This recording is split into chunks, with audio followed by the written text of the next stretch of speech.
പെട്ടി പൊട്ടിക്കാൻ മിനിറ്റുകൾ മാത്രം ബാക്കിയുള്ളപ്പോൾ സ്ട്രോങ് റൂമുകൾ പല സ്ഥലങ്ങളിലും തുറന്നു കഴിഞ്ഞിട്ടുണ്ട്.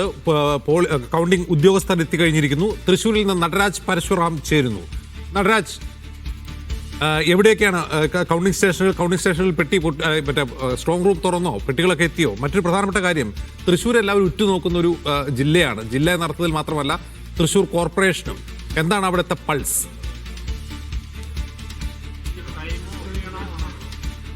തൃശൂർ കോർപ്പറേഷനിലെ ഫലം ഏവരും ഒറ്റുനോക്കുന്നതാണ്. കഴിഞ്ഞ തവണ ഒരു വിമതനെ വെച്ചുകൊണ്ടാണ് LDF കോൺഗ്രസിൽ നിന്നും വന്ന വിമതനെ വെച്ചുകൊണ്ടാണ് 5 വർഷം ഭരിച്ചത് എന്നുള്ള ഏറ്റവും ശ്രദ്ധേയമായ കാര്യമാണ്. ഞാനിപ്പോൾ നിൽക്കുന്നത് എഞ്ചിനീയറിംഗ് കോളേജിലാണ്. ഇവിടെയാണ് കോർപ്പറേഷന്റെ ഫലം വോട്ടെണ്ണുക.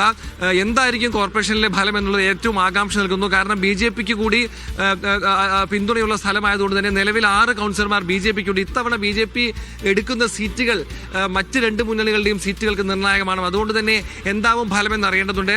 കോൺഗ്രസിന് അധികം വിമത സ്ഥാനാർത്ഥികളുള്ള സ്ഥലം കൂടിയാണ് കോർപ്പറേഷൻ.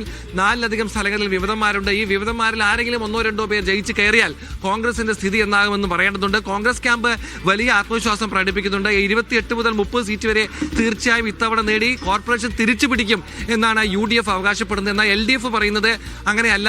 വോട്ടിംഗ് ശതമാനത്തിൽ നേരിയ കുറവുണ്ടെങ്കിൽ തന്നെയും LDFന് ഭരണം തുടരാൻ കഴിയുമെന്നുള്ള പ്രതീക്ഷയാണ് കോർപ്പറേഷന്റെ കാര്യത്തിൽ പറയുന്നത്. BJP നില മെച്ചപ്പെടുത്തുമെന്ന പ്രതീക്ഷ തന്നെയാണ് പറയുന്നത്. BJPയിൽ പലതരത്തിലുള്ള ഉൾപോരുകൾ ഉണ്ടാകുന്നത് നമ്മൾ കണ്ടു. ഒരു കാൻഡിഡേറ്റിനെ പ്രഖ്യാപിച്ച് പിൻവലിച്ച ഒരു സ്ഥിതി കൂടി കോർപ്പറേഷനിൽ BJPക്ക് ഉണ്ടായിരുന്നു. ഇതൊക്കെയാണ് ഈ 3 മുന്നണികളും കോർപ്പറേഷൻ സംബന്ധിച്ച് വെക്കുന്ന വാദങ്ങൾ.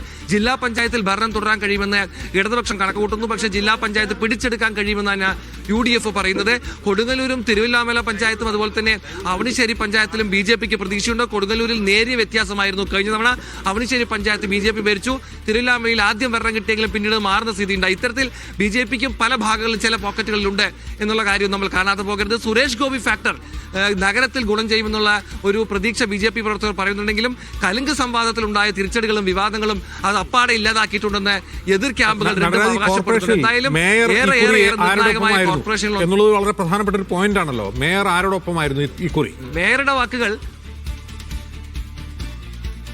മേയർ എന്തായാലും ഇടതുപക്ഷത്തിന് പൂർണ്ണമായി പിന്തുണ പ്രഖ്യാപിച്ചിട്ടില്ല. അദ്ദേഹത്തോട് പലതവണയും നമ്മൾ പ്രതികരണം ചോദിച്ചപ്പോൾ തന്റെ പ്രവർത്തനങ്ങൾ ജനങ്ങളിലേക്ക് എത്തിക്കാൻ ഇടതുപക്ഷത്തിന് കഴിഞ്ഞിട്ടുണ്ടെങ്കിൽ അവർ ജയിച്ചേക്കാം എന്ന് തൊട്ടും തൊടാതെയുമുള്ള ഒരു പറച്ചിലാണ് MK വർഗീസ് പറഞ്ഞത്. പലപ്പോഴും MK വർഗീസ് തന്റെ പ്രസ്താവനകളിൽ ചാഞ്ചാട്ടം നടത്തുമെന്ന് നമ്മൾ ശ്രദ്ധിച്ചു. ഇപ്പോൾ രാഷ്ട്രീയ കമന്റുകൾക്ക് താൻ ഇല്ല എന്ന് അദ്ദേഹം പറയുന്നു.